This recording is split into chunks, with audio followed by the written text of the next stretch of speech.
ಆಸೆ ಧಾರಾವಾಹಿಯ ಶನಿವಾರದ ಸಂಚಿಕೆಯನ್ನು ನೋಡ್ಕೊಂಬರೋಣ. ಅದಕ್ಕೂ ಮುಂಚೆ ನಮ್ಮ ಚಾನಲ್ನ ಸಬ್ಸ್ಕ್ರೈಬ್ ಮಾಡ್ಕೊಳ್ಳಿ. ಇಲ್ಲಿ ಮೀನಾ ಹೇಳ್ತಿದ್ದಾಳೆ, ನೀನು ಶ್ರುತಿ ಈ ಥರ ಡ್ರೆಸ್ನ ಹಾಕ್ಕೊಬಾರ್ದು, ಮನೆ ತುಂಬ ಜನ ಇದ್ದಾರೆ, ಮಾವ ಇರ್ತಾರೆ, ಅವ್ರಿಗೆಲ್ಲ ಮುಜುಗರ ಅನಿಸುತ್ತೆ, ನೀನು ಚೆನ್ನಾಗಿ ಮೈ ತುಂಬ ಇರೋ ಬಟ್ಟೆನ ಹಾಕ್ಕೊಬೇಕು ಅಂತ ಹೇಳ್ತಿರ್ತಾರೆ.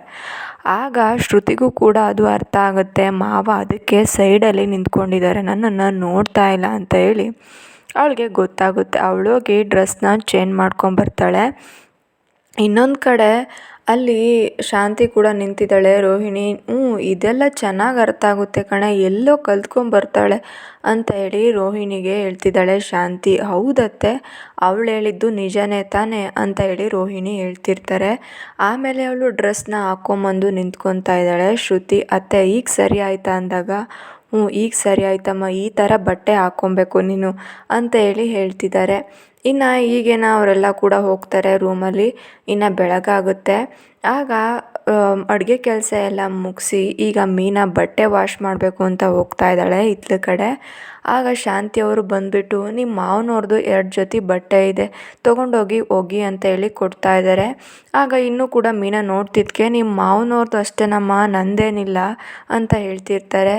ನಿಮ್ಮದು ಕೊಡಿಯತ್ತೆ, ಇದ್ದರೆ ನಾನು ಒಗ್ಕೊಡ್ತೀನಿ, ನಾನೇನು ಹೇಳ್ತಾ ಇದ್ದೀನ ಒಗೆಯೋದಿಲ್ಲ ಅಂತ ಹೇಳಿ ಹೇಳ್ತಿದ್ದಾರೆ. ಬೇಡಮ್ಮ ಅಂತ ಹೇಳಿ ಶಾಂತಿ ಹೇಳ್ತಿರ್ತಾಳೆ. ಅಷ್ಟರಲ್ಲಿ ರೋಹಿಣಿ ಬರ್ತಾ ಇದ್ದಾಳೆ.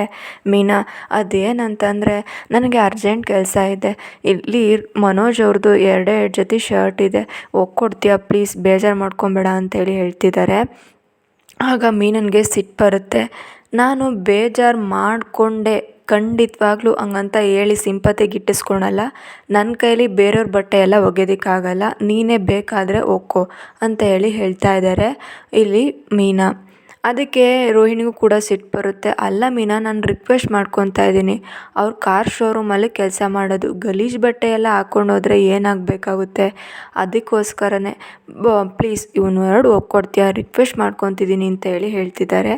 ಕಾರ್ ಶೋರೂಮಲ್ಲಿದ್ದರೆ ಕಾರ್ನ ನೋಡೋಕ್ಕೆ ಬರ್ತಾರೆ, ಮನೋಜ್ ಅವ್ರನ್ನೇನು ನೋಡೋಕ್ಕೆ ಬರಲ್ಲ ತಾನೇ, ನಿನಗೆ ಬೇಕಾದರೆ ಒಗ್ಕೊಡು, ನನಗೆ ಬಲವಂತ ಮಾಡಬೇಡ ಅಂತೇಳಿ ಹೇಳ್ತಾ ಇದ್ದಾರೆ.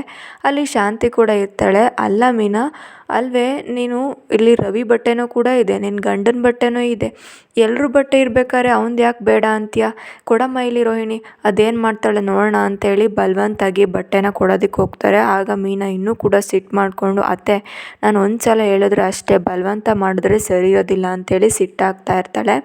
ಇನ್ನು ಈ ಕಡೆಯಿಂದ ಶ್ರುತಿ ಬರ್ತಾ ಇದ್ದಾಳೆ. ಮೀನಾ ಅವರೇ, ಬಟ್ಟೆ ಒಗೆಯೋದಕ್ಕೆ ಹೋಗ್ತಿದ್ದೀರಾ, ನಂದೊಂದು ಸ್ವಲ್ಪ ಅಂತ ಹೇಳೋ ಅಷ್ಟರಲ್ಲಿ, ಅಯ್ಯೋ ಇದೇನಿದು ನಿಮ್ಮ ಹತ್ರ ಇಷ್ಟೊಂದು ಬಟ್ಟೆ ಇದೆಯಲ್ಲ, ಇಷ್ಟೊಂದು ಬಟ್ಟೆ ನೀವು ಒಬ್ಬರೇ ಒಗಿತೀರಾ, ನಿಮಗೆ ಸುಸ್ತಾಗೋದಿಲ್ವಾ ಅಂತೇಳಿ ಕೇಳ್ತಾ ಇದ್ದಾಳೆ ಶ್ರುತಿ. ಇಲ್ಲ ನನಗೇನು ಸುಸ್ತಾಗೋದಿಲ್ಲ, ಕೊಡು ಒಗ್ಕೊಡ್ತೀನಿ ಅಂತೇಳಿ ಹೇಳ್ತಿರ್ತಾರೆ. ಬೇಡ ಬೇಡ ಪರವಾಗಿಲ್ಲ ಅತ್ತೆ, ನೀವು ಮನೆಯಲ್ಲಿ ಒಬ್ಬರೇ ಇರ್ತೀರಲ್ಲ, ನೀವು ಮೀನಾ ಅವ್ರಿಗೆ ಹೆಲ್ಪ್ ಮಾಡೋದಕ್ಕಾಗಲ್ವಾ, ಬಟ್ಟೆನ ಒಗ್ಕೊಡೋದಕ್ಕಾಗಲ್ವಾ ಅಂತ ಹೇಳಿ ಶ್ರುತಿ ಶಾಂತಿಗೆ ಹೇಳ್ತಿದ್ದಾರೆ.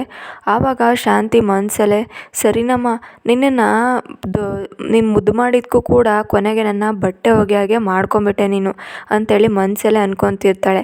ನಾನೆಲ್ಲ ಈ ಕೆಲಸ ಮಾಡಲ್ಲಮ್ಮ, ಈ ಮೀನಾ ಇದ್ದಾಳಲ್ಲ ಒಗ್ಕೊಡ್ತಾಳೆ, ಕೊಡು ಅಂತೇಳಿ ಶಾಂತಿ ಕೂಡ ಹೇಳ್ತಿರ್ತಾರೆ. ತಪ್ಪಾಗುತ್ತೆ ಅತ್ತೆ, ಹಾಗೆಲ್ಲ ಮಾಡಬಾರ್ದು, ನಾನು ಏನೋ ಕೆಲಸ ಬ್ಯುಸಿ ಅಂತ ಹೇಳಿ ಕೊಟ್ಟರು ಕೂಡ ಅವರು ಎಷ್ಟು ಕೆಲಸ ಅಂತ ಮಾಡೋದಕ್ಕಾಗುತ್ತೆ ಅಂತ ಹೇಳಿ ಹೇಳ್ತಾ ಇರ್ತಾರೆ. ಆದರೂ ಕೂಡ ಮೀನಾ, ನಾನು ಒಗ್ಕೊಡ್ತೀನಿ ಕೊಡು ಅಂತೇಳಿ ಇಸ್ಕೊತಿರ್ತಾರೆ. ಆಗ ದುಡ್ಡು ಕೂಡ ಕೊಡ್ತಾ ಇದ್ದಾರೆ.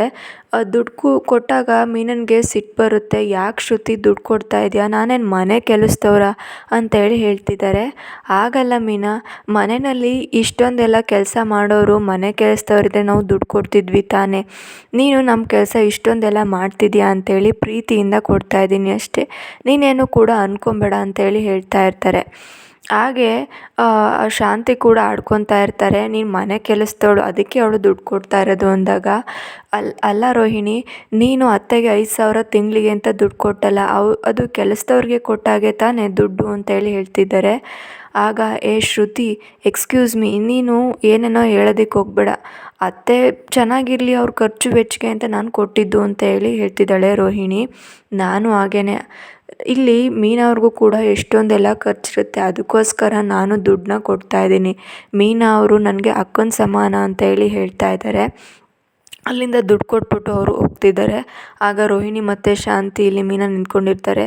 ಈಗ ಗೊತ್ತಾಯಿತು ಅತ್ತೆ, ನಾನು ಕೂಡ ಒಂದು 100-200 ದುಡ್ಡು ಕೊಟ್ಟಿದ್ರೆ ಇವಳು ಬಟ್ಟೆನ ಒಕ್ಕೊಡ್ತಾ ಇದ್ಲು, ಅದಕ್ಕೆ ಅವಳು ಬೇಡ ಅಂತ ಹೇಳ್ತಿದ್ದಾಳೆ ಅಂತ ಅನಿಸುತ್ತೆ ಅಂತ ಹೇಳಿ ಮೀನಾ ಬಗ್ಗೆ ಹೇಳ್ತಿರ್ತಾರೆ. ಇನ್ನು ಇಲ್ಲಿ ರವಿಗೆ ವಿಷಯ ಗೊತ್ತಾಗಿರುತ್ತೆ.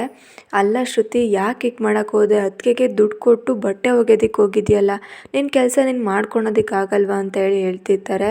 ಇಲ್ಲ ರವಿ, ನಾನು ದುಡ್ಡು ಕೊಟ್ಟಿದ್ದು ಅಕ್ಕನ ಸಮಾನವಾಗಿ ಅವ್ರು ಇಷ್ಟೊಂದೆಲ್ಲ ಕೆಲಸ ಮಾಡ್ತಾಯಿದ್ದಾರೆ, ಇನ್ಕ್ಲೂಡಿಂಗ್ ನಾವೆಲ್ಲರೂ ಕೂಡ ಅವ್ರನ್ನ ಅಡ್ವಾಂಟೇಜ್ ಆಗಿ ತಗೊಂಡಿದ್ದೀವಿ ಅಂತ ಹೇಳಿ ಹೇಳ್ತಾ ಇರ್ತಾರೆ. ಅವರಿಬ್ಬರು ಕೂಡ ದೊಡ್ಡದಾಗಿ ಜಗಳನೂ ನಡೀತಾ ಇರುತ್ತೆ. ಇನ್ನೊಂದು ಕಡೆ ಮನೆಗೆ ಸೂರ್ಯ ಬರ್ತಾನೆ. ಸೂರ್ಯ ಬಂದಾಗ ಮೀನಾ ತುಂಬ ಬೇಜಾರಾಗಿರ್ತಾಳೆ.